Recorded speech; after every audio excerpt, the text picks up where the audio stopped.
ನಮಸ್ಕಾರ, ಪಾಕಸ್ವಾದಕ್ಕೆ ನಿಮ್ಮೆಲ್ಲರಿಗೂ ಸ್ವಾಗತ. ಇವತ್ತಿನ ರೆಸಿಪಿ ಪಪಾಯ ಹಣ್ಣಿನ ಹಲ್ವಾ.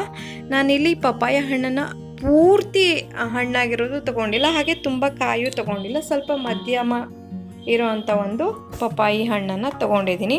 ಇದನ್ನು ಸಣ್ಣಗೆ ತುರಿದು ಈಗ ಒಂದು ಪ್ಯಾನಲ್ಲಿ ಹಾಕ್ಕೊಂಡಿದ್ದೀನಿ. ಇದಕ್ಕೆ ಸಿಹಿಗೆ ಎಷ್ಟು ಬೇಕು ಅಂತ ನೀವು ಚೆಕ್ ಮಾಡಿಬಿಟ್ಟು ಸಕ್ಕರೆಯನ್ನು ಸೇರಿಸ್ಕೊಳ್ಳಿ. ಪಪಾಯ ಹಣ್ಣು ತುಂಬಾ ಸ್ವೀಟ್ ಆಗಿದ್ದರೆ ಹೆಚ್ಚಿಗೆ ಸಕ್ಕರೆ ಬೇಕಾಗೋದಿಲ್ಲ. ಆದ ಕಾರಣ ಇವಾಗ ಇದನ್ನು ಸಕ್ಕರೆ ಕರ್ಕೋ ತನಕ ಈ ಥರ ಚೆನ್ನಾಗಿ ಮಿಕ್ಸ್ ಮಾಡಿ.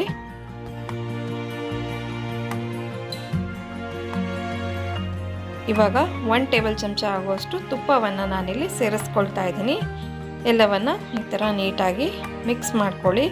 ಸಕ್ಕರೆ ಎಲ್ಲ ಕರಗಿ ಸಕ್ಕರೆ ಒಂಥರ ಗಟ್ಟಿ ಆಗ್ತಾ ಬರುತ್ತೆ, ಒಂಥರ ಪಾಕದ ಥರ ಅನ್ಸಕ್ಕೆ ಶುರುವಾಗತ್ತೆ. ಹಾಗೆ ಕಲಕ್ತಾ ಇರಿ ಕೈಯಲ್ಲಿ. ಇವಾಗ ಒಂದು ಸ್ವಲ್ಪ ಏಲಕ್ಕಿ ಪುಡಿಯನ್ನು ಸೇರಿಸ್ಕೊಳ್ತಾ ಇದ್ದೀನಿ. ಹಾಗೆ ತುಪ್ಪದಲ್ಲಿ ಹುರಿದಿಟ್ಕೊಂಡಿದ್ದ ಬಾದಾಮಿ, ಗೋಡಂಬಿ, ದ್ರಾಕ್ಷಿ ಅಥವಾ ಇನ್ಯಾವುದೇ ನಿಮಗೆ ಬೇಕು ಅನಿಸಿದ್ರೆ ಅದನ್ನು ಹಾಕ್ಕೊಂಡು ಈ ಥರ ಚೆನ್ನಾಗಿ ಮಿಕ್ಸ್ ಮಾಡ್ಕೊಳ್ಳಿ. ಇಲ್ಲಿ ನಾವು ಬರ್ಫಿ ಥರ ಏನು ಮಾಡ್ತಾ ಇಲ್ಲ, ಇದು ಹಲ್ವಾ ಆದ ಕಾರಣ ಇಷ್ಟೇ ಸಾಕಾಗುತ್ತೆ. ಇವನ್ನೆಲ್ಲ ಚೆನ್ನಾಗಿ ಮಿಕ್ಸ್ ಮಾಡಿ ಒಂದು 5 ನಿಮಿಷ ಸಣ್ಣ ಉರಿಲಿ ಇದನ್ನು ಈ ಥರ ಕಲಕ್ತಾ ಇರಿ.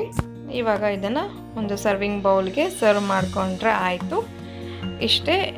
ಈ ಹಲ್ವಾ ತುಂಬಾ ರುಚಿಯಾಗಿರುತ್ತೆ ಮತ್ತು ಬೇಗ ಕೂಡ ಆಗುತ್ತೆ.